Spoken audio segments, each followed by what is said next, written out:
Okay? You and have a seat. Yeah.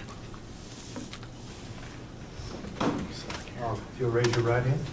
Do you swear or affirm the testimony you're about to give will be the truth, the whole truth, and nothing but the truth, so help you God? Yes, sir. Fix your mic a little bit, I know you're loud. State your name for the record first for me. Madison Schemitz. Okay, Madison. Before you speak today, did you provide a compilation video that outlines your recovery and essentially what you've been through the last year and a half? Yes, ma'am. Your Honor, I'm going to publish that at this time. Any objection? I don't know that I've seen the video, so.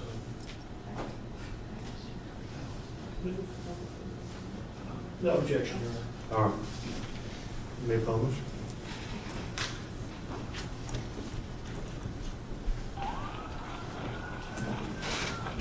What's the evidence of your emergency? Somebody just got stabbed right in front of Tubby's. This boy has just stabbed a girl. You guys need to come quick. We need an ambulance. You don't have to be scared. 17-year-old man Madison Schemitz. was stabbed 15 times in the attack. Outside Mr. Chubby's in Ponte Vedra on Saturday. The attack also sent her mother and a good Samaritan to the hospital. Madison suffered a spinal cord injury. She is now paralyzed from the chest down.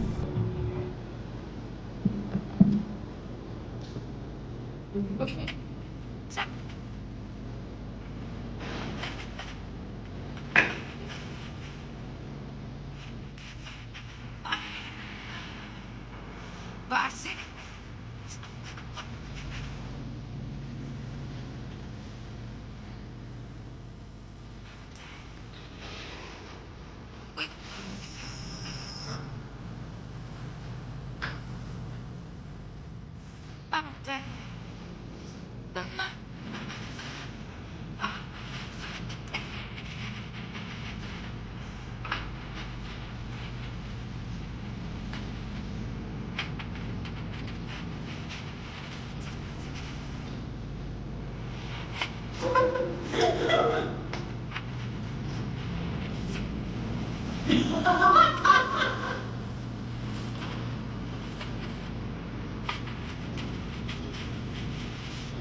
Good afternoon. My name is Madison Schemitz. Your Honor, I'd like to begin by saying thank you. Thank you for your time and commitment these last 538 days.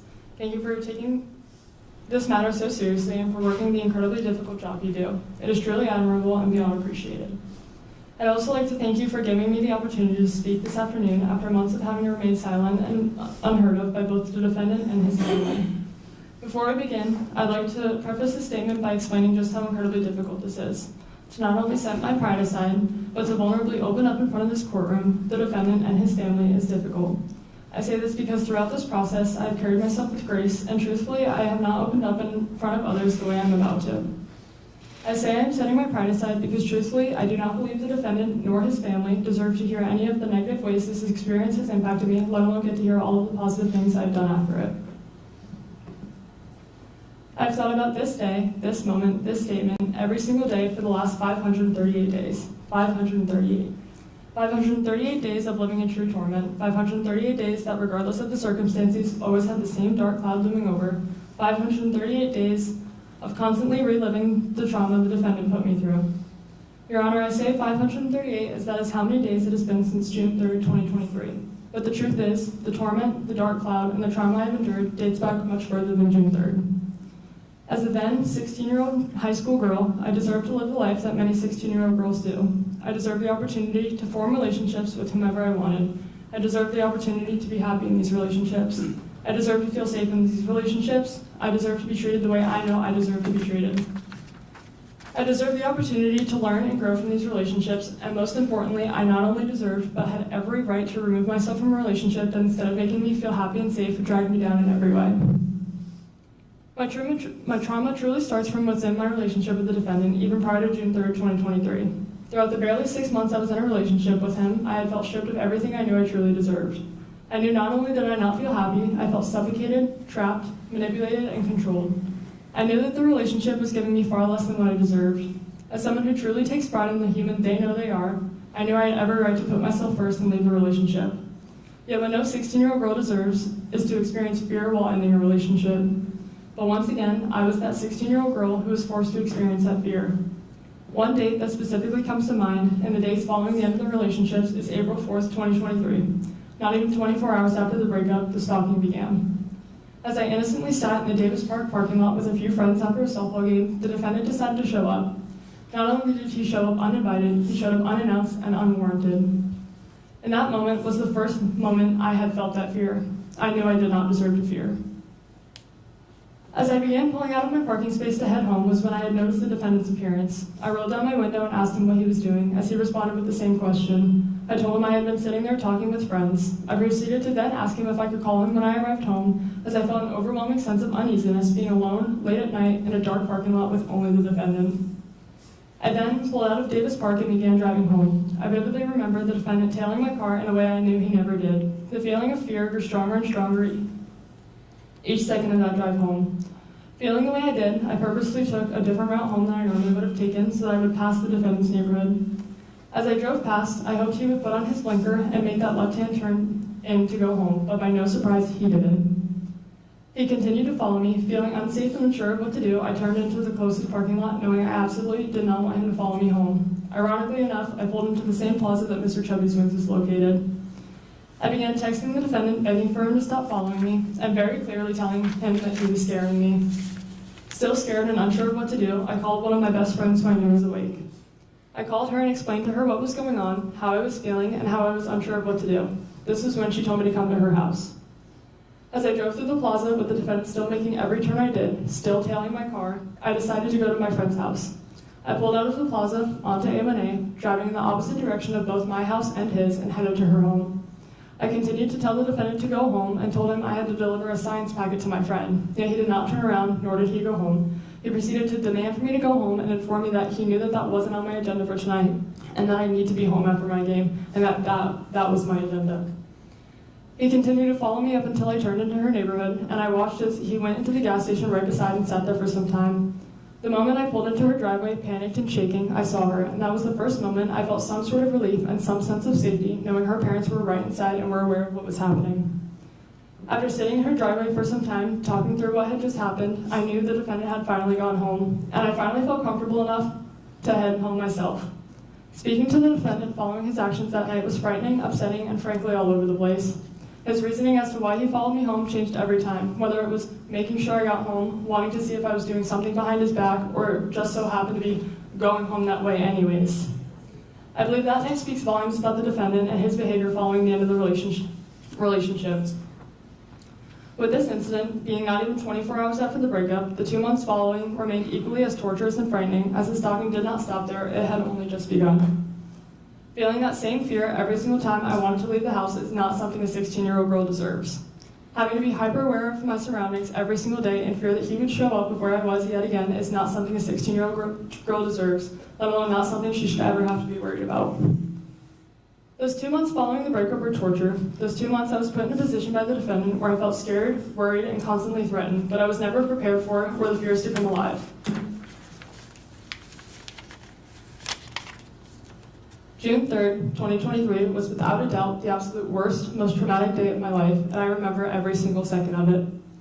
As a 17-year-old teenage girl, on a Saturday in the summer, my day started as any other day would have for me.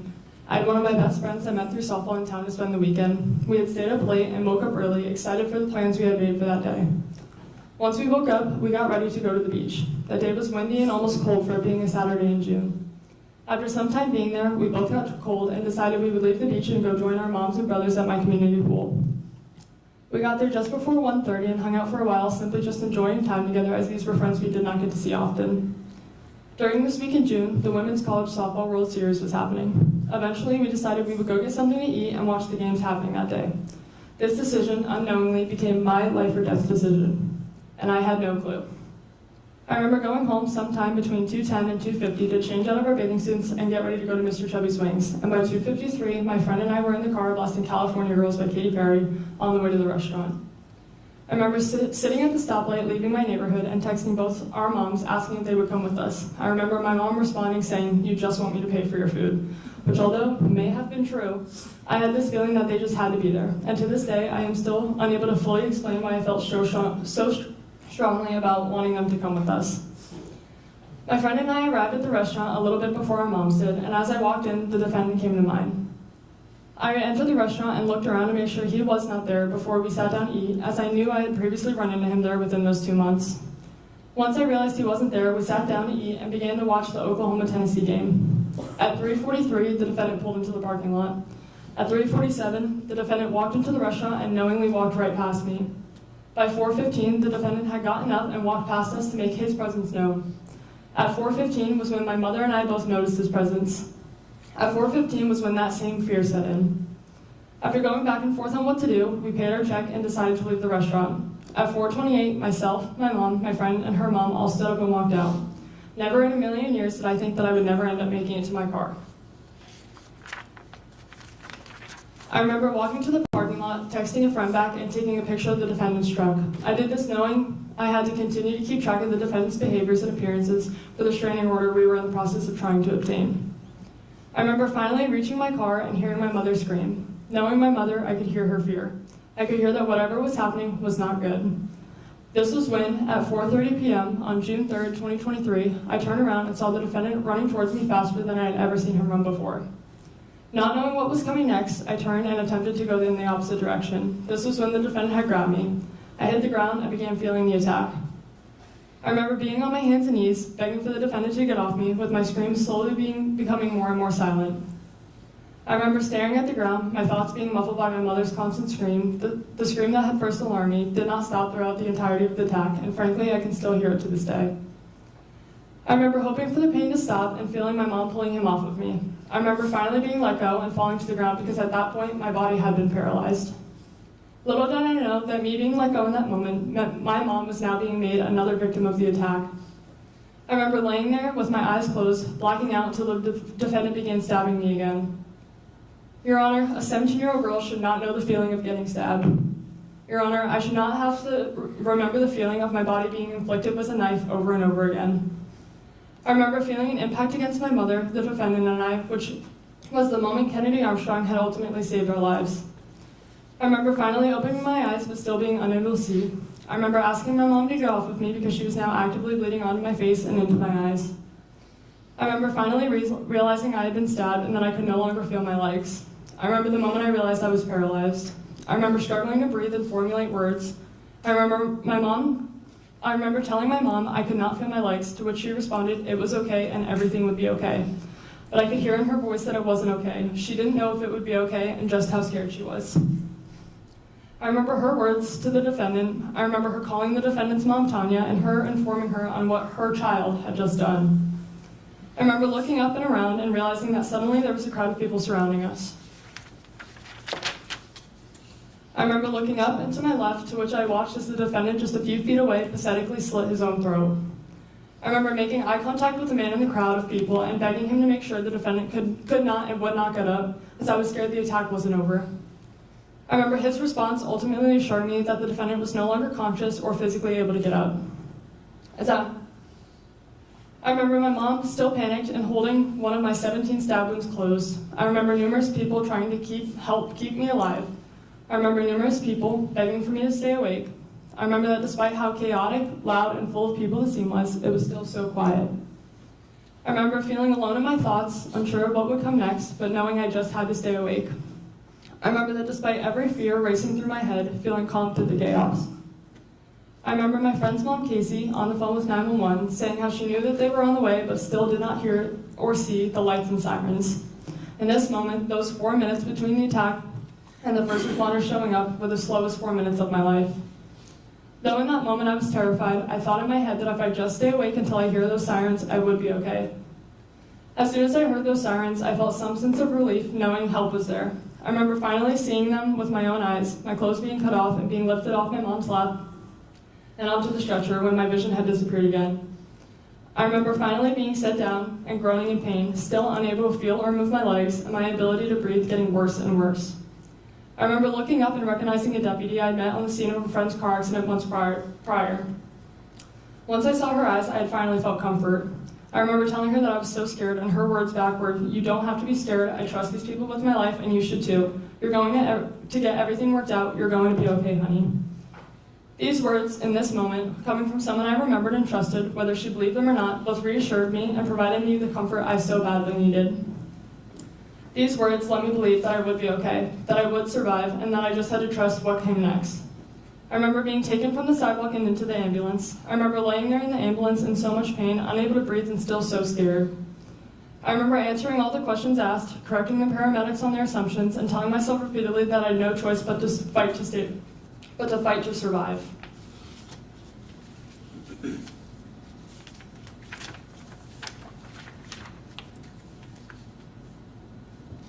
I remember praying and telling myself that I had to survive. If not for me, for everyone in my life I knew would not be okay through my death.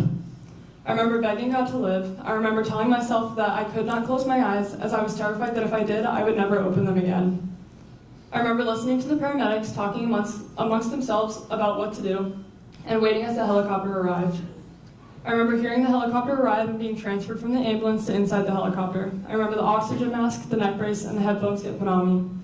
I remember that because of the neck brace, the headphones didn't fully cover my ears. I remember the sounds from the helicopter. I remember the loud sounds from the helicopter, yet the world was still so silent. I remember my stretcher being tilted backwards to keep the blood in my head. I remember time moving so slowly. I remember being unable to speak or hear, but so badly needing to know what was happening. I remember limply waving my hand in the air to hopefully get a lifeline medic's attention, and once I did, he removed one ear of my headphones. I asked him how much longer until we arrived at the hospital. I remember him telling me just a few more minutes and putting my headphones back on me. Just a few more minutes. Those few minutes were in slow motion. Those few minutes still full of so much fear. I remember finally landing and being taken inside Memorial Hospital's trauma bay. I remember laying there all alone with no familiar faces as the doctors and nurses fought to save my life. I remember being poked and prodded and just lying there wide awake listening. I remember holding a nurse's hand until she had to assist those around her. I remember somehow finding her hand yet again and just holding on to it. I remember having an allergic reaction to one of the medications given to me. I remember being told to try and move my toes, to which I still couldn't. I remember staring directly at the trauma surgeon's eyes as he sliced my side open and inserted a tube into my chest to help me breathe.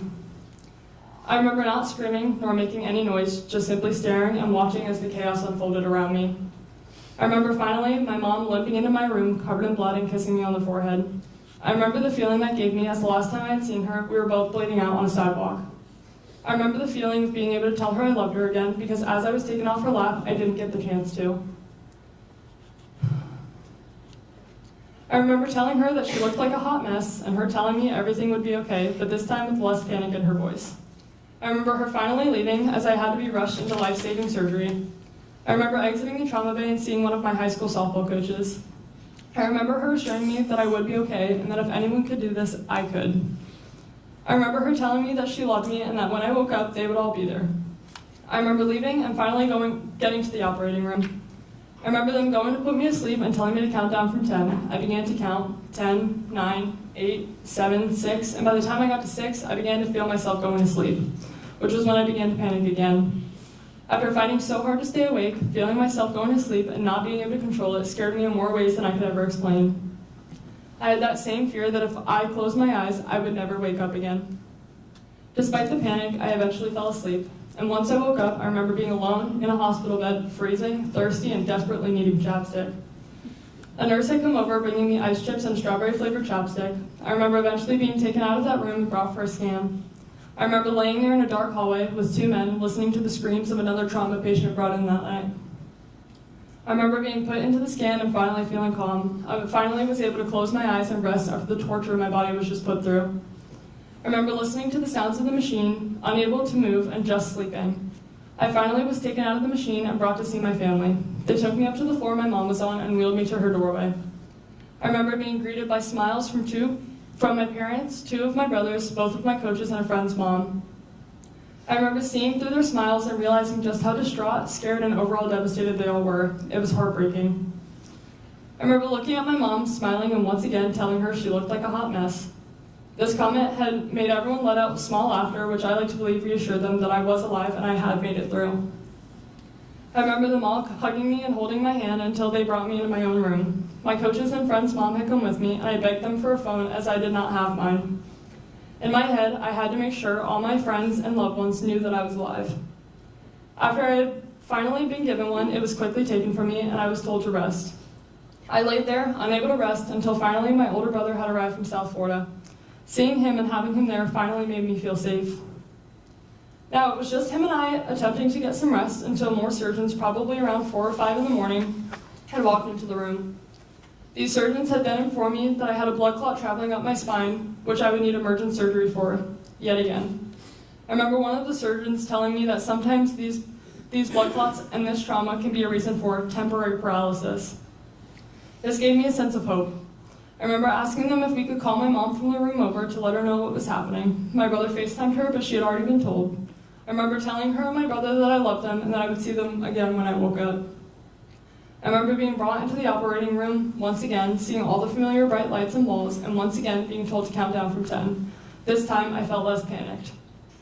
I was tired, and I felt confident that I would wake up after surviving what I already had. I remember waking up in the ICU on June 4th and still being unable to move or feel my legs. I remember my coaches and friends' mom being there once again. I remember the moment my mom stood to the right of my bedside and told me that I was paralyzed. That it was not just a blood clot, but my spinal cord had been lacerated and spinal fluid was pouring out of it. I remember hearing this, shrugging my shoulders, and looking back towards the room. I had known I was paralyzed, yet never in my head did I think I would not overcome it. Immediately, I told myself that I would walk again, that I would walk at my senior night for softball, that I would walk at graduation the following May, and finally walk into this very courtroom today. Your Honor, I remember everything. I remember every single second of this horrific day and the months following. Your Honor, on June 3rd, 2023, I did not know that as soon as I walked out of that restaurant, I would end up being forced to fight for my life. What I didn't know was that after I won that fight for my life, was that I would be faced with a lifetime's worth of challenges. Faced with the fact that walking out of that restaurant was the last time I would be able to walk for several months, the fact that the last time I would be running for my life.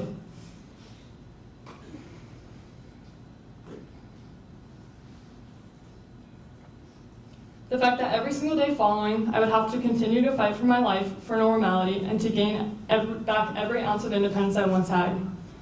Your Honor, someone once told me that my independence was just my ego, but that has always remained far from true. Never once had anyone ever insulted the independence I had always been so proud of. Your Honor, the person who made that statement sits in front of me today. The same person who not only took away my independence for some time, but attempted to take my life. On June 3rd, 2023, the defendant attacked and stabbed me 17 times with the intent of killing me. On June 3rd, 2023, 538 days ago, I survived the attack and have continued to not only survive, but to live every single day I know I am so blessed to live. Your Honor, those months following the attack are still vivid. The mental and physical battles are still vivid and so real. In the days following the attack, I was still stuck in the ICU. I remember all the doctors, visitors, interviews, and so on. I remember the feeling of having to be rolled to have my bandages changed and tubes moved. I remember the feeling of having both of my chest tubes pulled out of me. I remember the feeling of having one of my chest tubes being pulled out of me just to be put back in. I remember the smell of the matted blood that had set in my hair from the attack.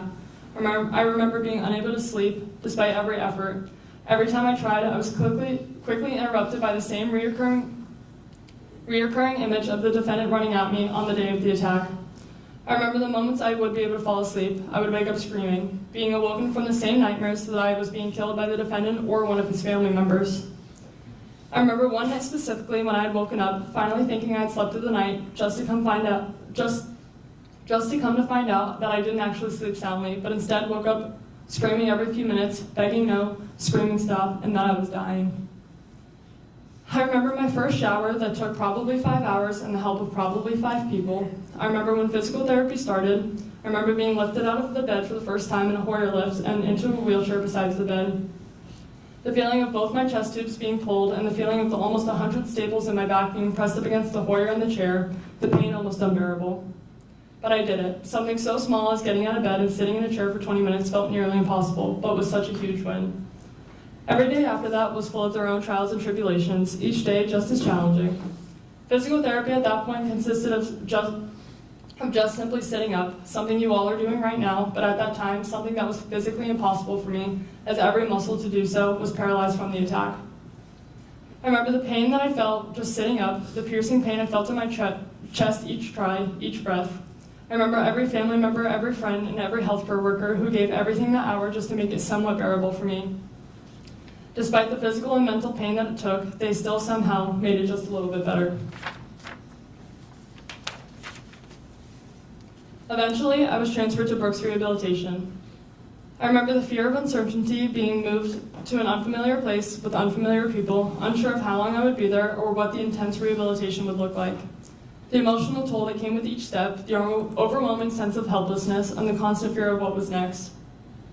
The moments when I wondered if I would ever feel like myself again, if I would ever walk how I used to again, or be able to live through a day without being reminded of this trauma. And yet through it all, I also remember the moments of hope, the small victories, and all of the support from those around me.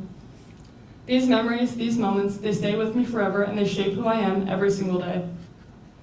I remember being transferred in the late afternoon, so it was quiet. I remember, despite the silence, hearing the screams of another patient down the hall who was quickly transferred, as the Brooks workers were also aware of how that could scare someone with the trauma I had. As the next day came, therapy began. 3 to 5 hours of occupational and physical therapy consumed my time. The goal started small, but the therapy was intense. Learning how to sit up on my own, change my clothes by myself, transfer myself between the bed and the wheelchair, simple everyday tasks were so difficult. Yet slowly they became easier. I remember on June 20th taking my Asia impairment exam, which is what the extent of a spinal cord injury is defined by the American Spinal Injury Association impairment scale using specific categories. I remember the exam taking a few hours and feeling so discouraged. The feeling of being unable to feel or move any of my body was so discouraging. Until finally, at the very end of the exam, after being unable to move or feel anything, I was finally told to try and move my left foot. Staring at the ceiling, still so discouraged, I tried. I remember feeling something and looking at my physical therapist. She asked me, "Did you feel that?" To which I responded, "Did it move?" And when she confirmed that I had finally moved my foot, the room was full of emotion. So overwhelmed by the feeling of simply just moving my foot, I remember the feeling of being able to tell my mom that I was now able to move my foot and her bursting into tears of joy. I remember every phone call to all of our family and friends, and each of them also overwhelmed with so much joy to see that I could finally move my foot the slightest bit. This moment gave me hope for the future, hope that I would be okay, hope that with time I would regain movement in other parts of my body, and confirm my goal that I would one day walk again. I remember after this moment, the already intense therapy becoming even more intense. The hours spent every day trying new things, strengthening each part of me, and accomplishing more and more. Each day, my left leg got stronger to the point where they were able to stand me up with assistance, and with time, on June 30th, I attempted to take my first steps with assistance. Though slow, painful, and incredibly difficult, every day after that was a new goal reached, new progress, and a new step forward. Finally, after over a month in the hospital and in rehabilitation, on July 7th, 2023, I was sent home. On that day was the first day I addressed both the community and the media. On that day, I said that there was no looking back, how incredibly lucky I am to be alive today, and how each day I would take it as its own opportunity to live and make a difference in the world, and how I am determined and confident in myself that I would reach my goals to one day walk again. And every single day following, I've continued to stand by these words. Every day, I make the choice to be positive, and I've used this trauma to help inspire and motivate others despite everything I go through personally, daily. After addressing the media, I was finally able to go home. Going home was a new battle, learning how to adjust to my new life, my new way of life in a place that was a reminder of everything that used to be was difficult. On my second day home, I was sat in my room crying and finally moved my right leg. I called my mom into my room, and once again, she was immediately brought to tears. Once again, I got to experience calling all of my loved ones and sharing with them another huge victory. That following Monday, I started outpatient rehabilitation. I was in the pediatric day program at Brooks Rehabilitation, to which I attended physical and occupational therapy Monday through Friday for 3 hours every morning. I attended this program until December of 2023, when I switched to their Neuro Recovery Center and continued to do physical therapy there up until today.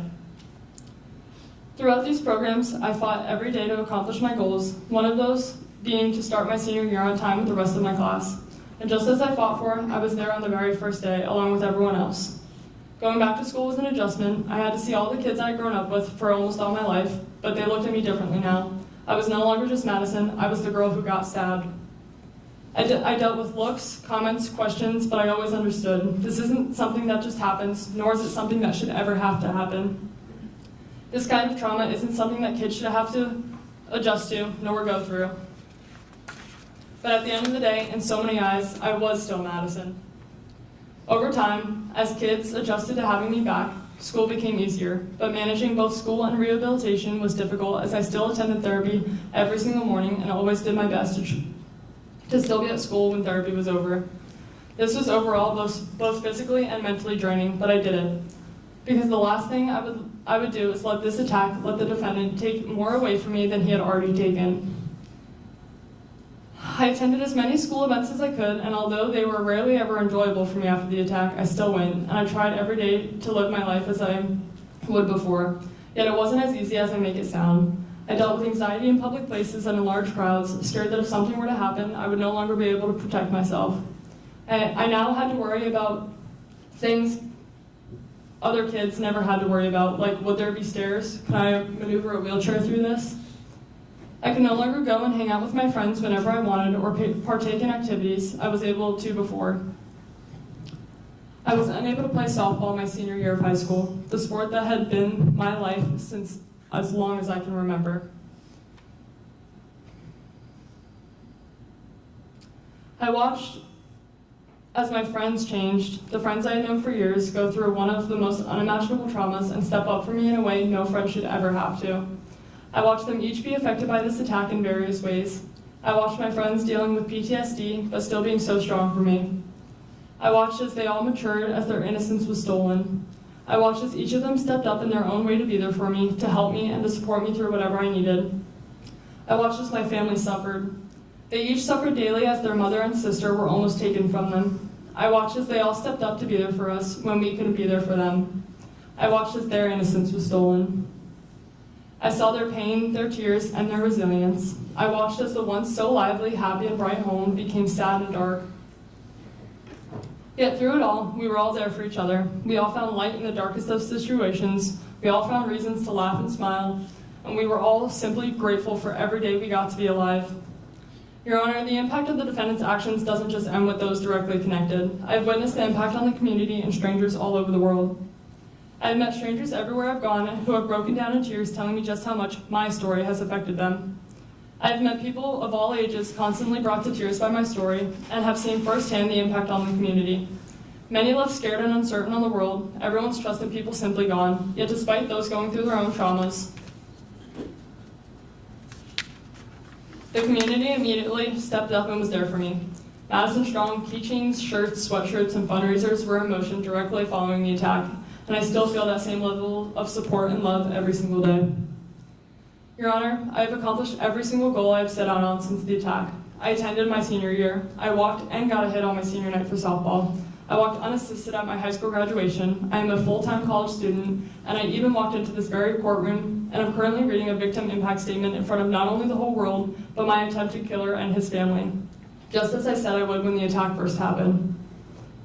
I've spoken and shared my story of survival and resilience on many different platforms, such as in front of the media, Ponte Vedra High School, the Betty Griffin Center, St. Johns County Fire Rescue and Sheriff's Office events, Burst Rehabilitation, Memorial Hospital, a police conference in Washington State, and so on.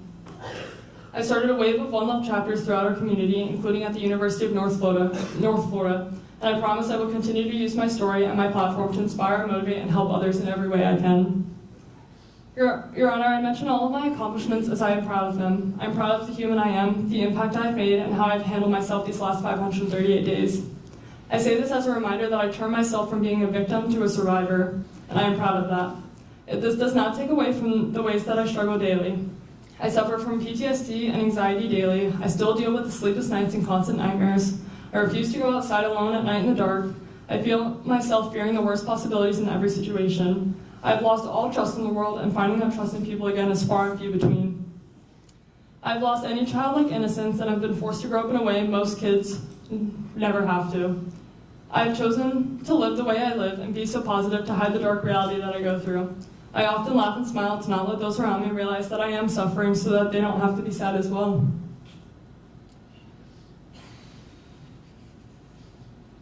I deal with mental battles every day about my physical state and what my future may look like. My thoughts are often clouded by the what ifs and the why me questions, because why me? Why did something so horrific and life-changing have to happen to me? Why did someone so evil need to try and take everything away from me? Why did someone so evil try and end the life of someone who showed him so much kindness and patience? Why me? Your Honor, the defendant's decision on June 3rd, 2023 will haunt me for the rest of my life.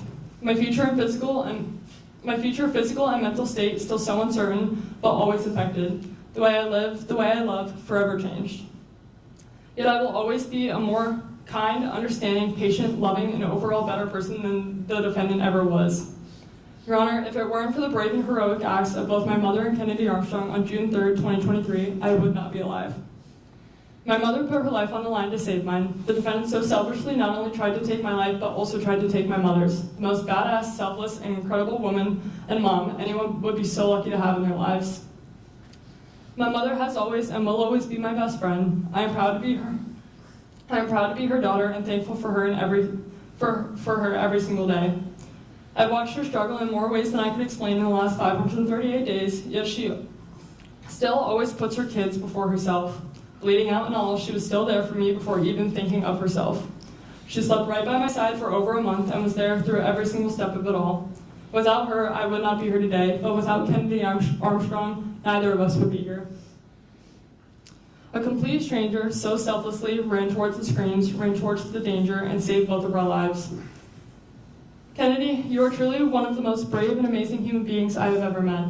Despite your own trauma, your own physical injuries, and every way this attack negatively impacted your own life, you always remained so selfless. You always reminded us that you were here for whatever we needed and never wanted any praise or recognition, but you are the hero. You are the reason we are alive, and you are who reminds me every single day that good people do exist in the world. Words can never explain just how beyond thankful I am for you and your family. I thank both my mom and Kennedy for being my heroes that day. Two people who are so incredibly undeserving of the evil actions that the defendant showed on June 3rd, 2023. Your Honor, I could talk for hours on end about the way that the defendant has negatively impacted each of our lives, but I think after each of these impact statements, it is apparent, it is real, it is constant, and it is daily. Every day is a reminder of the trauma we all endured on June 3rd, 2023. Every day I'm affected by the physical and mental impacts of the defendant's actions, and every day is a reminder of just how cruel, monstrous, and evil the defendant truly is. There is no excuse for his actions. There will never be an excuse. On that day, the defendant chose to try and take my life. He chose to try and take my mother's life, and he chose to severely harm a good and innocent stranger. Your Honor, I can confidently say I am one of the least deserving human beings to have to go through what I have been forced to go through. Your Honor, this is something I will have to deal with for the rest of my life, something I should never have to deal with, and something the defendant should never have the opportunity to do again. Your Honor, on June 3rd, 2023, I was given my own life sentence by the defendant, and I plead with you that the defendant receives the same justified sentence and deserved punishment. Thank you.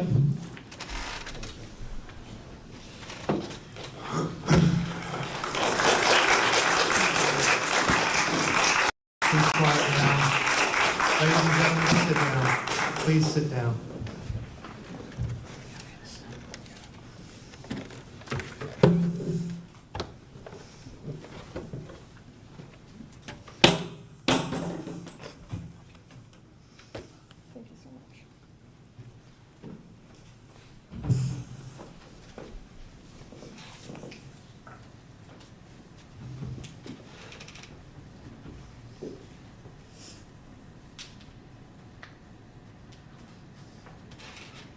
State, any additional witnesses? No, Your Honor. Any additional witnesses for the defense? No witnesses, but Mr. Pearson has an allocution that they can provide.